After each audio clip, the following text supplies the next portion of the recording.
Surapura police ಠಾಣೆ ವತಿಯಿಂದ ಪ್ರಕಟಣೆ.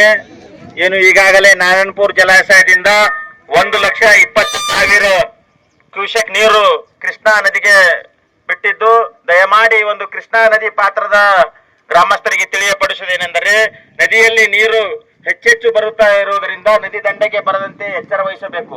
ಏನು ಮೀನುಗಾರರು ನದಿಗೆ ಇಳಿಯದಂತೆ ಎಚ್ಚರ ವಹಿಸಬೇಕು. ನಮ್ಮ ರೈತ ಬಾಂಧವರು ಏನು ನದಿ ದಂಡೆಗೆ ದನ ಕಾಯುವುದಾಗಲಿ ಕುರಿ ಕಾಯುವುದಾಗಲಿ, ಏನು ಮಹಿಳೆಯರು ಈಗಾಗಲೇ ಬಂದಿದ್ದಾರೆ, ಮಹಿಳೆಯರಿಗೆಲ್ಲ ನಾವು ಬಟ್ಟಿ ತೊಳಿತಾ ಇದ್ರು, ಅವರಿಗೆಲ್ಲ ನಾವು ಬಟ್ಟಿ ತೊಳೆಯದಂತೆ ಎಚ್ಚರ ವಹಿಸ್ತಿದ್ದೀವಿ. ದಯಮಾಡಿ ರಭಸವಾಗಿ ನೀರು ಬರುತ್ತಾ ಇದೆ. ಈ ಒಂದು ನದಿ ಪಾತ್ರದ ಏನು ಹಳ್ಳಿಗಳಾದಂತ ಲಿಂಗದಳ್ಳಿ ಆಗಿರ್ಬೋದು, ಬಂಡೊಳ್ಳಿ ಆಗಿರ್ಬೋದು, ದಾದಲಾಪುರ ಆಗಿರ್ಬೋದು, ತಿಂತಣಿ ಆಗಿರ್ಬೋದು, ಏನು ದೇವಾಪುರ ಆಗಿರ್ಬೋದು, ಮುಷ್ಟಳ್ಳಿ ಆಗಿರ್ಬೋದು, ಶೆಳ್ಳಿಗಿ ಆಗಿರ್ಬೋದು, ಅಡ್ಡೊಡ್ಡಿಗಿ, ಹೆಮ್ಮಡಿಗಿ, ಚೌಡೇಶ್ವರಿ ಹಾಳ್, ಕರ್ನಾಳ್, ಬೇವಿನಾಳ್, ಯಮನೂರ್ ಏನು ನಮ್ಮ ಠಾಣೆ ವ್ಯಾಪ್ತಿಯ ನದಿ ದಂಡೆಯ ಏನು ಗ್ರಾಮಸ್ಥರು ನದಿ ದಂಡೆಗೆ ಇಳಿದಂತೆ ಎಚ್ಚರ ವಹಿಸಬೇಕು. ನದಿಗೆ 1,20,000 ಕ್ಯೂಸೆಕ್ ನೀರು ಈಗಾಗಲೇ ಬಿಟ್ಟಿದ್ದು, ಇನ್ನೂ ಹೆಚ್ಚು ನೀರು ಬಿಡುವ ಸಾಧ್ಯತೆ ಇದೆ.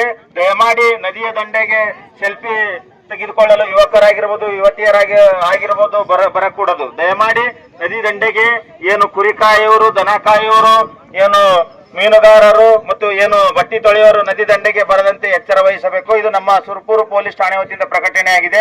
ಅದೇ ರೀತಿಯಾಗಿ ಗ್ರಾಮ ಪಂಚಾಯತಿ ತಿಂತಿಣಿ ಅವರಿಂದಲೂ ಕೂಡ ಪ್ರಕಟಿಸಲಾಗಿದೆ. ದಯಮಾಡಿ ಎಲ್ಲರೂ ಸಹಕರಿಸಬೇಕಾಗಿ ವಿನಂತಿ. ಶ್ರೀ ಜಗದ್ಗುರು ಮೌನೇಶ್ವರ ದಕ್ಷಿಣ ಕಾಶಿ ದೇವಸ್ಥಾನಕ್ಕೆ ಸದಾ ಭಕ್ತಾದಿಗಳು ಬರ್ತಾ ಇದ್ದಾರೆ. ಆ ಭಕ್ತಾದಿಗಳು ಈ ನದಿ ದಂಡಿ ಮೇಲೆ ಬಂದು ಸ್ನಾನ ಮಾಡೋದಾಗಲಿ ಬಟ್ಟೆ ತೊಳೆದಾಗಲಿ ಮಾಡಬಾರದು. ಯಾಕಂದ್ರೆ ನೀರು ಜಾಸ್ತಿ ಬಂದಿದೆ ನದಿಗೆ. ಅದರ ಸಲುವಾಗಿ ಈ ಊರಿನ ಸಾರ್ವಜನಿಕರು ಮತ್ತು ಹೆಣ್ಮಕ್ಳು ಬಟ್ಟೆ ತೊಳೆಯಕ್ಕೆ ಬರ್ತಿದ್ದಾರೆ. ಈ ಒಂದು ವಾರ ನೀರು ಇಳಿಯುವ ಮಟ್ಟ, ನೀರು ಕಡಿಮೆ ಆಗುವ ಮಟ್ಟ ತನಕ ಬೇರೆ ಕಡೆ ಎಲ್ಲನ ಬಟ್ಟೆ ತೊಳೆಯುವ ವ್ಯವಸ್ಥೆ ಮಾಡ್ಕೊಡಿ.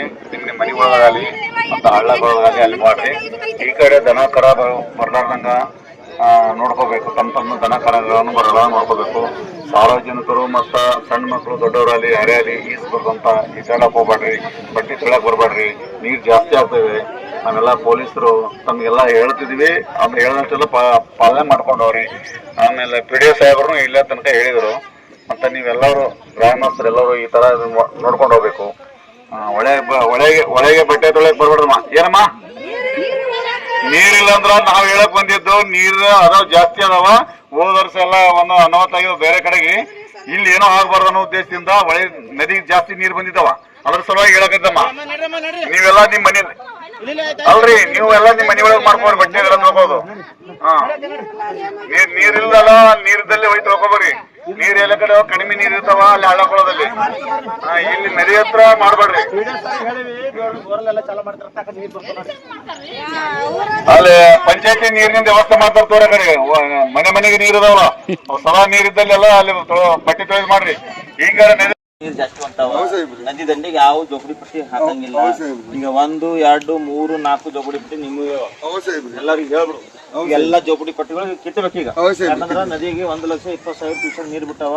ಸಣ್ಣ ಮಕ್ಕಳು ನಿಮ್ಮ ಮತ್ ನದಿಗೆ ಹೋಗಿ ನೀರಾಗ ಆಡಕ್ ಹೋಗಿ ಹರ್ಕೊಂಡು ಹೋದ್ರೆ ಸಮಸ್ಯೆಗಳಾಗ್ತದ, ಪ್ರಾಣ ಹಾನಿ ಆಗ್ತದ. ದಯಮಾಡಿ ಎಲ್ಲಿ ಸುರಕ್ಷಿತ ಜಾಗದ ಅಲ್ಲಿ ಹೋಗಿ ನಿಮ್ ಜೋಪಡಿ ಹಾಕಿ ಬ್ಯಾಡ. ಇಲ್ಲಿ ಮಾತ್ರ ತೆಗಿಬೇಕು. ಇವಾಗ ತೆಗಿಲಿಲ್ಲಪ್ಪ ಅಂದ್ರೆ ನಾವೇ ತೆಗಿಬೇಕಾಗ್ತದೆ. ಎಲ್ಲ ತೆಗಿ, ಎಲ್ಲ ಮಕ್ಕಳು ತಗೊಂಡು ಎಲ್ಲ ನಿಮ್ದೇನ್ ಸಾಮಾನ್ಯ ಎಲ್ಲ ತಗೊಂಡು ಜೋಪಡಿ ತಗೊಂಡು ನಾವ್ ಹಂಗಂದ್ರಲ್ಲ, ಸುರಕ್ಷಿತ ಜಾಗಕ್ಕೆ ಹೋಗ ನಿಮ್ ಜೋಪಡಿ ಹಾಕಿ ಬ್ಯಾಡನಲ್ಲ. ನೋಡ್ರಿ ನೋಡ್ರಿ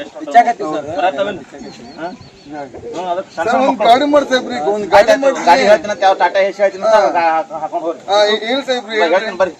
ಬರ್ರಿ ಎಲ್ಲ ತೆಗಿರಮ್ಮ. ಎಲ್ಲ ಅದ್ಯಾರ್ದಿಂದ ಎಲ್ಲ ತೆಗಿಬಿಡ್ರಿ. ಅಜ್ಜಿ ಎಲ್ಲ ತೆಗಿಬಿಡ್ರಿ. ಜೋಪಡಿ ಪಟ್ಟಿ ಮಾಡ್ತೀನಿ ಅಂತ ಹೇಳಿ ಗಾಡಿ ಎಲ್ಲ ತೆಗಿಬಿಡ್ರ. ಆಯ್ತಾಯ್ತು ಬನ್ನಿ, ಅಲ್ಪ ಗಾಡಿ ಮಾಡ್ತೀನಿ.